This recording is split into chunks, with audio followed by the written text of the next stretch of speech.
লাগাচ্ছি না। ভোগে যদি না লাগায় কোন ধান দেখে, হ্যাঁ ভোগে যদি না লাগায় তাহলে কি বলছি যে তৃতীয় অধ্যায় 13 নম্বর শ্লোক রয়েছে সংস্কৃত শ্লোকটা হচ্ছে যজ্ঞ শিষ্ট শিলা সন্তু মুষ্টাতে সর্বে ক্লিবেশই ভুজন্তে তে তগাং পাপা যে পাশা আত্মকরণাৎ। অর্থাৎ কি ভগবত ভক্তরা সমস্ত পাপ থেকে মুক্ত হন, কারণ তারা যজ্ঞ অবশিষ্ট অন্নাদি গ্রহণ করে। আর যারা কেবল স্বার্থপরে নিজেদের ইন্দ্রিয় তৃপ্তির জন্য অন্নাদি পাক করে তারা কেবল পাপই ভোজন করে।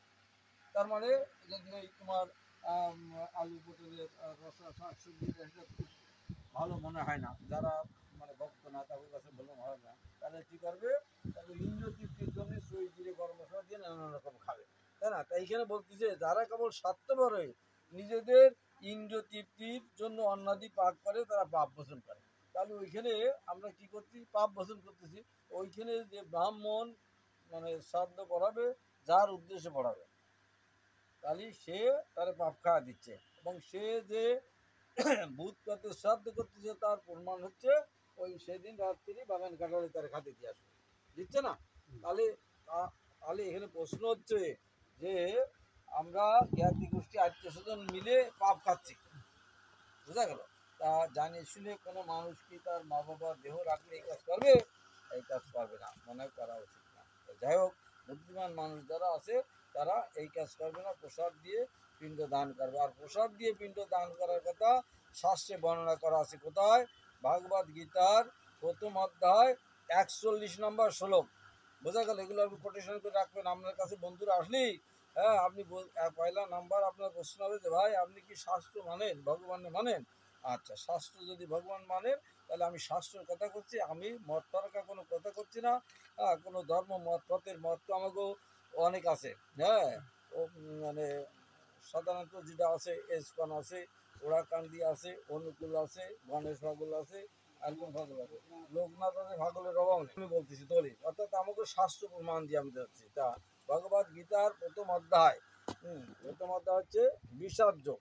এই বিষাদ যোগে 41 নম্বর শ্লোকে বর্ণনা করা আছে কিভাবে আমি শ্রাদ্ধ করবো।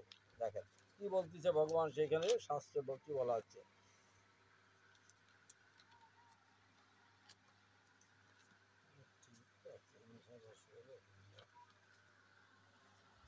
এই যে 41 নম্বর শ্লোক, এইখানে বলা হচ্ছে যে বর্ণ সংকর উৎপাদন বৃদ্ধি হলে কুল ও কুলঘাতকেরা নরকগামী হয়, সেই কুলে পিণ্ডদান তর্পণ ক্রিয়া লোপ পাওয়ার হলে তাদের পিতৃপুরুষরা নরকে অধপতিত হয়। তাৎপর্য কি? কর্মকাণ্ডের বিধি অনুসারে পিতৃপুরুষের আত্মাদের প্রতি পিণ্ডদান জল উৎসর্গ করা প্রয়োজন, যা আমরা করে আসতেছি। কি এখানে কি বলছে? এই উৎসর্গ সম্পন্ন করা হয় বিষ্ণুকে পুজো করার মাধ্যমে। তার মানে আপনি বাথরুমে, ল্যাট্রিনে, গেস্ট রুম, বেডরুম, যে রুমে আপনি বাল্ব জ্বালান না কেন, ওই মেইন সুইচের সাথে আমরা যোগাযোগ করতে চলবে না। তেমনি এইখানে বলছে এই উৎসর্গ সম্পন্ন করা হয় বিষ্ণুকে পুজো করার মাধ্যমে, যেটা আমরা করে নিলাম। অর্থাৎ মেইন সুইচের সাথে যোগ করে ও ল্যাট্রিনে দিলেও ভালো জ্বলবে, ডাইনিং রুমে দিলেও ভালো জ্বলবে। এইখানে সেই কথা বলছে, এই উৎসর্গ সম্পন্ন করা হয় বিষ্ণুকে পূজা করার মাধ্যমে। কারণ কি? কারণ এইটা তো সাধারণত আমরা করি না। আমরা ব্রহ্ম ডাইনে আসি, ওই 27 খান খোলা মোলা ছড়ায় দিয়ে কাঠ পালঙ্ক কি আনিছেন এটা সেটা তুলি দিয়ে ব্যাস, আর যা যা খাবে ওই গুছায় সন্ধ্যের সময় বাগানে দিয়ে আসে, তার মানে তার ফেদ বানা দিছে। আচ্ছা, এই শ্রাদ্ধ হচ্ছে বিষ্ণুকে পূজা করার মাধ্যমে। কারণ কি? পুজো করলে কি হবে? ওটা তো পুজো করতেছে না, কোনো সাধু বৈষ্ণব মানে আসতেছে না, নাম কীর্তন হচ্ছে না, গীতা পাঠ হচ্ছে না। হ্যাঁ, এবং শাস্ত্রে যে বিধি আছে যে বিষ্ণুকে নিবেদন করে পুজো করে তারপরে প্রসাদ দিয়ে পিণ্ডদান করতে হবে, ওখানে কিছু হচ্ছে না। তা এইখানে বলছে এই উৎসর্গ সম্পন্ন করা হয় বিষ্ণুকে পূজা করার মাধ্যমে, কারণ বিষ্ণুকে উৎসর্গিত প্রসাদ সেবন করার ফলে সমস্ত পাপ থেকে মুক্ত হয়। তাহলে সমস্ত পাপ মানে পুষ্কর মুস্কর কিছু আর থাকতেছে না। এবার তার পরের লাইন ধ্যান বলছি যে অনেক সময় পিতৃপুরুষেরা নানা রকম পাপের ফল ভোগ করতে থাকে। অনেক সময় তাদের কেউ কেউ জড়দেহ ধারণ করতে পারে না, অর্থাৎ মরার পরে আমাকেও এই যে ভিতরে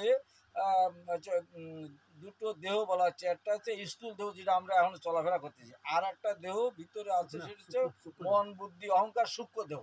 যখনই আমরা দেহরে চলে যাব এই ডেন ফেলান থাকবে সূক্ষ্ম দেহ, আর ভিতরে মন বুদ্ধি অহংকার নিয়ে মেমোরি কার্ড চলে যাবে। হ্যাঁ, তো ওই সেই সময় পরবর্তী আর একটা দেহ ধারণ করবে তার কর্ম অনুসারে। সে পশু পাখি কীট পতঙ্গ, হাঁস মাছ গরু দেবতা যে কোনো একটা সে হতে পারে। কিন্তু কোনো কোনো সময় এমন পাপ করে যাতে কোনো দেহ সে ধারণ করতে পারে না। কী করে? বাতাসে শুক্রদেহ ভূত পেতে ঘুরে বেড়ায়। এইখানে সেই বলতেছে নানা রকম পাপের ফল ভোগ করতে থাকে। অনেক সময় তাদের কেউ কেউ জড়দেহ ধারণ করতে পারে না, শুক্র দেহে প্রেতাত্মার রূপে থাকতে বাধ্য হয়। এমন পাপ করেছে যে তারা ভূত পেতে ঘুরে বেড়ায়। আর ওই যে শ্রাদ্ধ, ওই শ্রাদ্ধ ডাইরেক্ট ভূত বানা দিচ্ছে। পেটের শ্রাদ্ধ আপনি ওই ব্রাহ্মণে জিজ্ঞেস করবেন যে কি শ্রাদ্ধ হচ্ছে, পেটের শ্রাদ্ধ, তোমার বাপ বা মা 1 বছর পেট লোকে থাকবে। তাহলে আমার প্রশ্ন হচ্ছে, আমরা গলায় দড়ি বানলাম, মালসা পোড়ায় কষ্ট করে খেলাম, জ্ঞাতি গোষ্ঠীও কষ্ট করে খেলো, চুল দাড়ি কাটলো না, মাছ টাছ খেলো না, এই করে যেদিন শ্রাদ্ধ হবে আমি ভূত বানা দিলাম মা বাবার। তাহলে কাজটা করতেছি কি? হ্যাঁ, আর কাজটা কি হচ্ছে? আর তারপরেও আরও কথা আছে। আরও কথা কি, আমি যে 10-15 দিন এক কাপড়ে কষ্ট ক্লিশ করে মালসা পোড়ায় আবার দেহটা শুদ্ধ করলাম, ওই 7 দিন যে বন্ধুরা আমি ডেকে নিয়ে আসছি, যে ও তো কোনোদিন মানে শুদ্ধ সাথে কিছু করে নেই, তার তিলক নেই, মালা নেই, আচরণ নেই, কোনো কিছু সে করে না। আবার আমি যেমন মাছ মাংস খাই, সেও সেরকম মাছ মাংস একই আচরণ করছে, একই জায়গায় বাজারে আমরা চা পান খাচ্ছি। তাহলে ও আমার গোষ্ঠীর শ্রাদ্ধ কী করবে? এগুলো আমাকে অন্তত বিবেচনা করতে হবে। এখন কেউ যদি পায় তার মা বাবা দেহরাই, ও শালা আমার যদি বাড়ি গাড়ি কিছু করতে পারে না, দেখি মরা ফেরার কি হয়েছে, আমি যা ইচ্ছে দেখবো, এটা যা আছে করতে পারে। সিগারেটের গায়ে লেয়া আছে ধূমপান স্বাস্থ্যের জন্য ক্ষতিকর, এখন কেউ খাতে পারে, যার যার খুশি। তেমনি বলা হচ্ছে শ্রী গৌরাঙ্গ সংসারে মদিলি, গৌরাঙ্গ ভুলিলি, না শুনিলি সাধুর কথা, এহকাল পরকাল 2 কাল খোয়ালি, খাইলি আপনার মাথা। এটা যার যার খুশি সে করতে পারে। তো শাস্ত্রের বিধি অনুযায়ী যদি আমার করতে হয়, তাহলে ভগবানের প্রসাদ দিয়ে পিণ্ড দান করতে হবে। এখন বলতে কি, যখন বংশের কেউ পিতৃপুরুষদের ভগবত প্রসাদ উৎসর্গ করে পিণ্ড দান করে, বংশের কেউ, অনেকের ছেলে মেয়ে নাও থাকতে পারে। হ্যাঁ, অনেকে মনে করতে পারে যে ছেলে মেয়ে নেই, নির্বংশ, ওর মুখ দেখুন আর ওর পিণ্ড দান কীটা করবো, গোষ্ঠীর কেউ করলো না। হ্যাঁ, না যদি কেউ না করে, গ্রামবাসী যদি কেউ করে, কোনো সাধু বৈষ্ণব যদি কেউ করে, তাই এখানে বলছে বংশের কেউ পিতৃপুরুষের ভগবত প্রসাদ, দেখছেন, ভগবত প্রসাদ উৎসর্গ করে পিণ্ড দান করে, তখন তাদের আত্মা ভূতের দেহ অথবা অন্য দুঃখময় দিক থেকে মুক্ত হয়ে শান্তি লাভ করে। 30 পুরস্কার গেছে, এইছে পুরস্কার গেছে। কারণ যারা পুরস্কার পায় তারা ভূত কাতে ঘুরে বেড়ায়, অনেক দোষ পায়। হ্যাঁ, তা এরাও সেই উদ্ধারের লাভ করে কোথায়? ভগবানের নিবেদিত প্রসাদের এত গুণ ক্ষমতা আছে। হ্যাঁ, তাহলে কি হবে? তারা সে উৎসর্গ করার ফলে ভূতের দেহ অথবা অন্যান্য দুঃখময় জীবন থেকে মুক্ত হয়ে শান্তি লাভ করে। পিতৃপুরুষদের আত্মার সদ্গতি, এই পিণ্ডদান করা বংশানুক্রম রীতি। তবে যে সমস্ত লোক ভক্তি যোগ সাধন করে, অর্থাৎ রেগুলার যে প্রসাদ পাচ্ছে, পিণ্ড খাচ্ছে, তার আর এই সমস্ত দরকার করে না। বোঝা গেল? তো আপনার কাছে জিজ্ঞেস করলে আপনি পয়লা নাম্বার বলবেন, হরে কৃষ্ণ, আপনি কি ভগবানের মানে, ভগবানের মুখস্থ বাণী গীতা বা শাস্ত্রগ্রন্থ মানেন? বেশ, শাস্ত্রগ্রন্থ মানলে বলছে শাস্ত্র কি আছে দেখেন, আর শাস্ত্র না মানলে হরে কৃষ্ণ আপনার গোষ্ঠী আমি করতে পারি না, আপনার বাবা আমার অধিকার নেই। তবে আমি আপনার আত্মীয় স্বজন বা বন্ধু শরীর একজন উপকার করা সাধারণ মানুষ হিসেবে, সেই হিসেবে আমি শাস্ত্র গ্রন্থের থেকে আপনি দেখা দিতে পারেন, যো খুশি অ্যাজ ইউ লাইক, আপনি যা খুশি তাই করতে পারেন। ঠিক আছে, এটুকু আপনি ভালো করে বুঝিয়ে দেবেন। হরে কৃষ্ণ। আরও বলতে পারে যে আমি আমি দান পানকারী, ব্যবসা বাণিজ্য করি, চাকরি বাকরি, এটা সে টাকা পয়সা কোথায় নিয়েছি, ভগবানের ভোগ দিতে যাবো ক্ষেত্রে, কি কথা আছে না? কারণ সন্ধ্যা কুণ্ডে তো বলে ভগবান আমি ভোগ দিতে যাবো ক্ষেত্রে, এই জন্য বলছে ভগবানের মানে ভোগ লাগায় প্রসাদ হিসেবে তার পিণ্ড দান করতে, প্রসাদ দেবো ক্ষেত্রে, তো আমার তো আমি যা ইচ্ছে করতে পারি। সে জায়গায় নবম অধ্যায় 27 শ্লোক ভগবান কি বলছে দেন।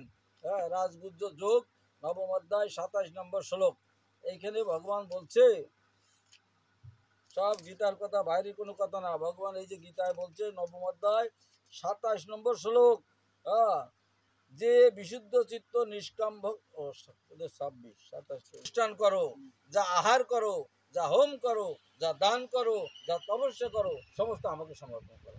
ভগবান বলতেছে, এখন আমি যদি ভগবান মানে ভগবান কথা শুনতে হবে, কারণ আমার প্রকৃত পরিচয় হচ্ছে আমি ভগবানের নিত্য দাস। নিত্য দাস মানে ভগবানের চাকর। এমন না যে 12 মাস কিসের না, নিত্য 12 মাস না, সব সময়ের জন্যই আমি এই মনুষ্য দেহ আছি, পরবর্তীও আমি থাকবো, কারণ আমি ভগবানের নেটওয়ার্কের মাধ্যমে কন্ট্রোলে আছে, ভগবানের দাস চাকর। তাহলে আমি যদি আপনার বাড়ির কিচেন হই, তাহলে আমার কাজ কি? আপনি বলবেন মশাই সকাল উঠে যে ধান কাটবা, আবার ধান আনতে হবে, মারতে হবে, এলাম না। আমার হুকুম দিয়ে দিল ধান নিয়ে আসো, আমি ধান না নিয়ে আসি, বিড়ি দিয়ে বিড়ি ফুঁকে নাড়ে নাড়ে করলাম, তাহলে কি আমার কি হবে? আমার বেতন হবে? কিছু হবে? বদনামকে খেতে হবে। তেমনি গীতা ভাগবতে আমাকেও শাস্ত্রের বিধিবিধান দেওয়া আছে, ভগবান দিছে। হ্যাঁ, সেই নিয়ম যদি আমরা না মানি, আমরা হচ্ছে ভগবানের দাস, তাহলে কি হবে?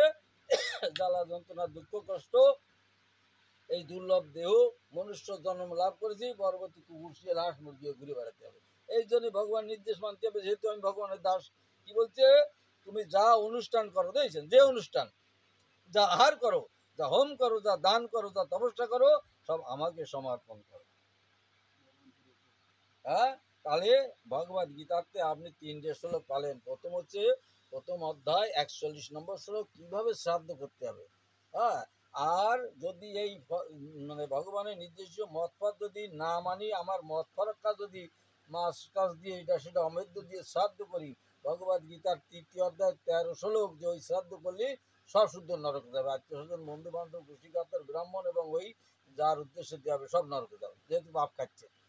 আর এগুলো দিতে হবে, কারণ কি? দিতে আমরা বাধ্য, যেহেতু আমরা কৃষ্ণের নিত্য দাস। ভগবান বলছে দান করো, হোম করো, যজ্ঞ করো, যা করো সব আমরা। আর লাস্টে যাইয়ে ভগবদ গীতার সপ্তম স্কন্ধে সপ্তম অধ্যায় 15 নম্বর শ্লোকে বলছে মাছ দিয়ে শ্রাদ্ধ করা যাবে না। আর এই অনেক সময় আছে, এগুলো তো ভিডিও হয়ে যাচ্ছে অনেক, সপ্তম স্কন্ধে সপ্তম অধ্যায় 15 অধ্যায়, আর এগুলো ভিডিও হয়ে যাচ্ছে। ওই যে